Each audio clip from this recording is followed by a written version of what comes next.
लेकिन अनंत, मुख्यमंत्री की गिरफ्तारी बड़ी बात होती है। झारखंड में पहले भी हुआ है, शिबू सोरेन हुए, मधु कोड़ा हुए, लेकिन तब वो मुख्यमंत्री नहीं थे। शायद पहली बार होगा सिटिंग चीफ मिनिस्टर इस तरह से गिरफ्तार हुए हैं, उन्हें रिजाइन करना पड़ा। कितना बड़ा संदेश 24 से पहले ये विपक्ष के लिए है या जनादेश के लिए, जनता के लिए है कि देखिए सारे के सारे विपक्ष वाले भ्रष्टाचारी हैं? मानक जी, मैं इस सवाल पर आपके इस उत्तर पर आता हूं, लेकिन ये मुझे समझ नहीं आ रहा कि पूरा विपक्ष कहां से हेमंत सोरेन का समर्थन कर रहा है। कांग्रेस पार्टी को छोड़कर और आरजेडी को छोड़कर कौन सा विपक्ष समर्थन कर रहा है? मुझे तो कहीं नहीं दिखाई देता। ममता जी तो ये बयान दे रही हैं कि सीपीएम की वजह से कांग्रेस और हमारे बीच खटास पैदा हो गई। तो जो दल जिनके नेता स्वयं बेईमानी में या उसके आरोपों से आकंठ डूबे हुए हैं, उनको लगता है। और जब मुझे बड़ा आश्चर्य होता है कि मुख्यमंत्री होकर संविधान की शपथ लेने वाला व्यक्ति 9 समन को अवॉइड करता है। आप अगर दूध के धुले हुए थे और आपको लगता था कि आपने कोई गलत काम नहीं किया, तो पहले समन पे पेश हो जाते आप। राजनीतिक तौर पर इतना प्रहसन करने की आवश्यकता क्या थी?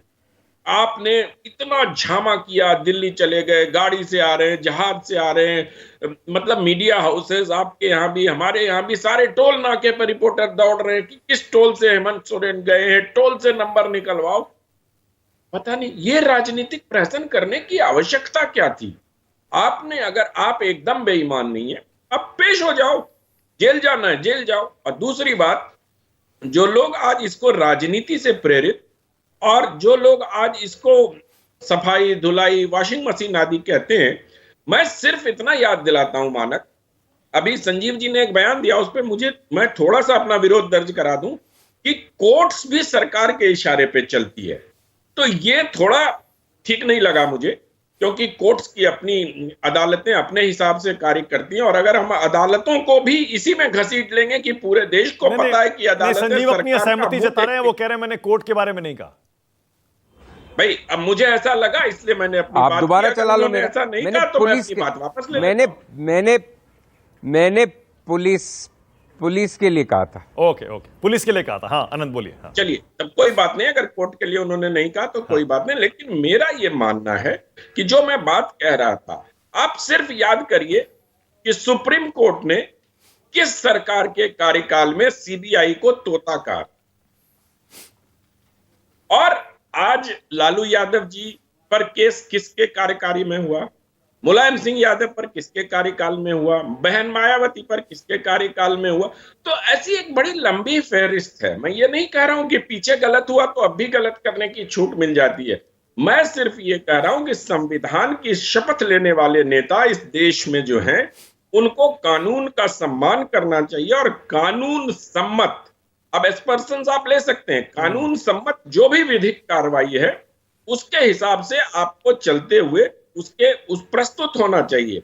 और आप उसकी आड़ लेते हैं कि हम नहीं भर्ती हैं, हमें गलत समन भेजा जा रहा है, हमें अवैध समन भेजा जा रहा है। ठीक बात नहीं है।